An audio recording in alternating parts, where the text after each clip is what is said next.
నా ప్రాణము తీయుటకై యత్నించువారు సిగ్గుపడి బొత్తిగా భ్రమసియుందురుగాక. నాకు కీడు చేయగోరు వారు వెనుకకు మళ్లింపబడి సిగ్గునందుదురుగాక. నన్ను చూచి ఆహా ఆహా అని పలుకువారు తమకు కలుగు అవమానమును చూచి విస్మయమొందుదురుగాక. సో 14, 15 ఎవరి గురించి మాట్లాడుతున్నాయి? దేవుడు అంటే లెక్కలేని వారు, విశ్వాసులను చంపేవారు, క్రీస్తుకు విరోధులు, దేవునికి విరోధి, వీళ్ళందరూ కూడా ఈ సెక్షన్లోకి వస్తారు. సిగ్గుపడి భ్రమసియుందురు, భ్రమలో ఉంటారు. వీళ్ళెవరు? క్రైస్తవేతరులు ఎట్లా ఉంటారు? క్రైస్తవులు కూడా భ్రమలో ఉంటారు. ఇక్కడ క్రీస్తు ప్రాణమును తీయడానికి ఎట్లా యత్నించారు వాళ్ళు? వాళ్ళంటే ఎవరు? క్రీస్తు విరోధులు ఎవరు? పరిసయ్యులు, సద్దుకయ్యులు, వాళ్ళైనా యూదులు, సిలువ వేసిన యూదులు. Crucify him. పిలాతు మరి హేరోదు అంటాడు, ఈయనలో నాకేం పాపం కనిపించట్లేదే, ఎందుకు ఈయనను చంపాలి, నేను కొన్ని దెబ్బలు శిక్షించి వదిలేస్తానంటే లేదు వద్దు. కానీ ఏ పాపం చేశాడు? ఈయనకు బదులుగా నేను బరబ్బాను వదులుతా అంటే వద్దు, మాకు ఈ శిక్ష ఎవరు భరిస్తారు? మా మీద, మా పిల్లల మీద. దేవుడు జడ్జిమెంట్ ఇవ్వాల్సిన అవసరం లేకుండా కూడా ఆ జడ్జిమెంట్ వాళ్ళ మీద, వాళ్ళ పిల్లల మీద వేసుకుంటున్నారు. వాళ్ళు already they are judging themselves. వాళ్ళు యత్నించారు, నా ప్రాణము తీయకూర యత్నించారు అన్నప్పుడు ఇవన్నీ మనకి గుర్తుకొస్తాయి కదా. నా ప్రాణము తీయుటకై యత్నించువారు. లూకా 23వ అధ్యాయము 23 చదవండి సిస్టర్. అయితే వారొకే పట్టుగా పెద్ద కేకలు వేసి వీనిని సిలువ వేయమని అడగగా వారి కేకలే గెలిచెను. కాగా వారు అడిగినట్టే జరగవలనని పిలాతు తీర్పు తీర్చి అల్లరి నిమిత్తమును నరహత్య నిమిత్తమును చెరసాలలో వేయబడి ఉండిన వారిని వారు అడిగినట్టు వారికి విడుదల చేసి యేసును వారికి ఇష్టం వచ్చినట్టు చేయుటకు అప్పగించెను. వారు అడిగినట్టే, ఎవరు అడిగినట్టే?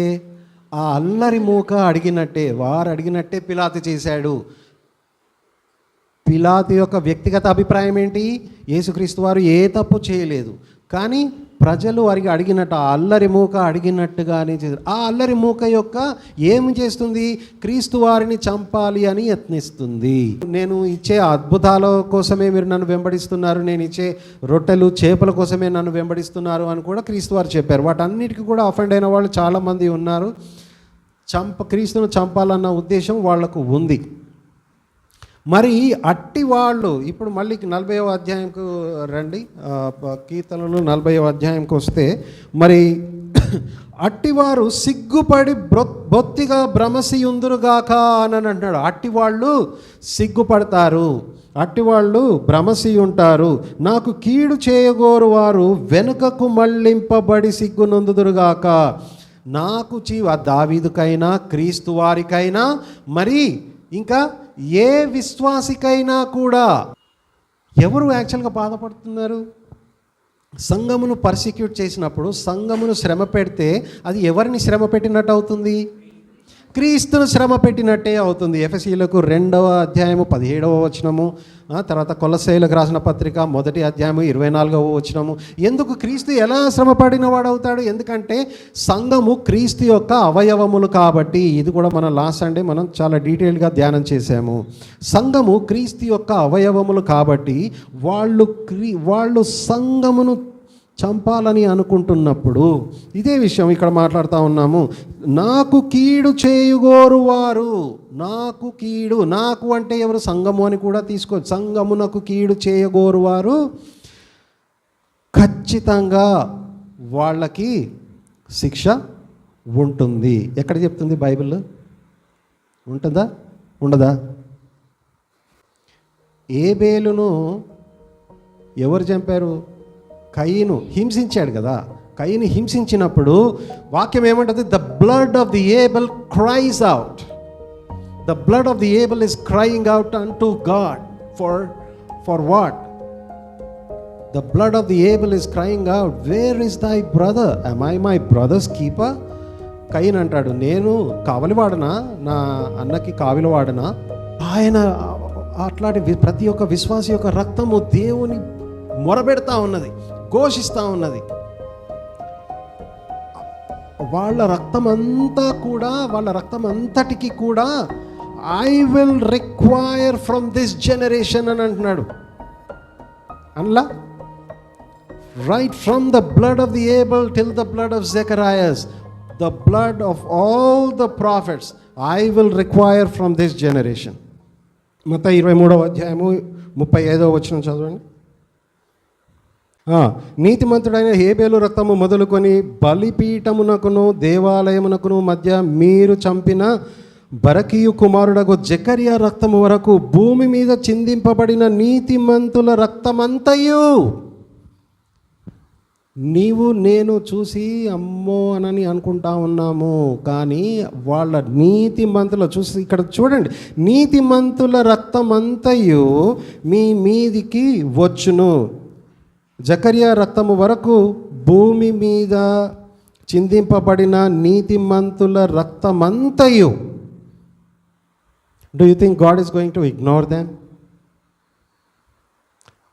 ఇప్పుడు వాళ్ళు రిపెంట్ అయితే క్షమించాలా? ఏమని రిపెంట్ అవుతారు? అది నువ్వు నాకు వద్దు, కానీ చంపినందుకు నన్ను క్షమించు అంటే ఊకుంటారా? దేవుడు ఊకుంటారా? ఆ తర్వాత రిపెంటెన్స్ అయినా కూడా రిపెంటెన్స్ అవ్వరు. Even if they repent also the repentance will not be granted, and that will be un unforgiven unpardonable sin. That will be un unpardonable sin. మనం అన్పార్డనబుల్ సిన్ మీద డీటెయిల్గా స్టడీ చేసాం కదా. Unpardonable sin it can be any sin that reaches out for the God's threshold.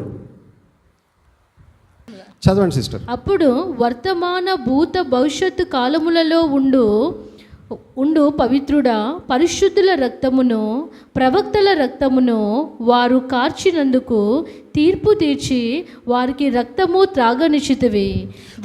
పరిశుద్ధుల రక్తము, తర్వాత ప్రవక్తల రక్తము. ప్రవక్తల రక్తం కాకుండా పరిశుద్ధుల రక్తము కూడా.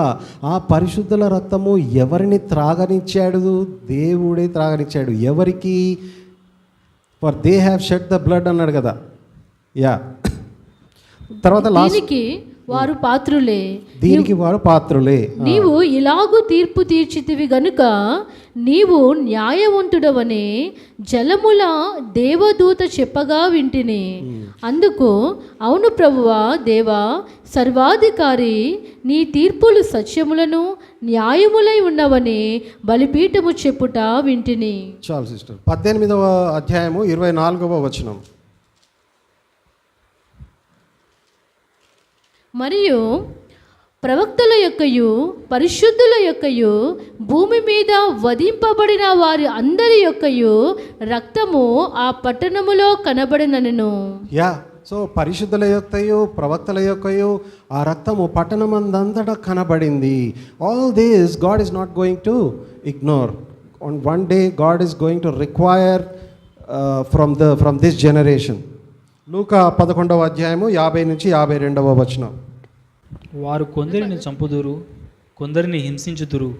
కాబట్టి లోకము పుట్టినది మొదలుకొనగా అనగా హేబేలు రక్తం మొదలుకొని బలిపీఠమునకు మందిరమునకు మధ్యను నశించిన జకర్యా రక్తము వరకు విధింపబడిన ప్రవక్తల రక్తము నిమిత్తము ఈ తరము వారు విచారింపబడుదురు. నిశ్చయముగా ఈ తరము వారు ఆ రక్తము నిమిత్తము విచారింపబడుదురని మీతో చెప్పుచున్నాను.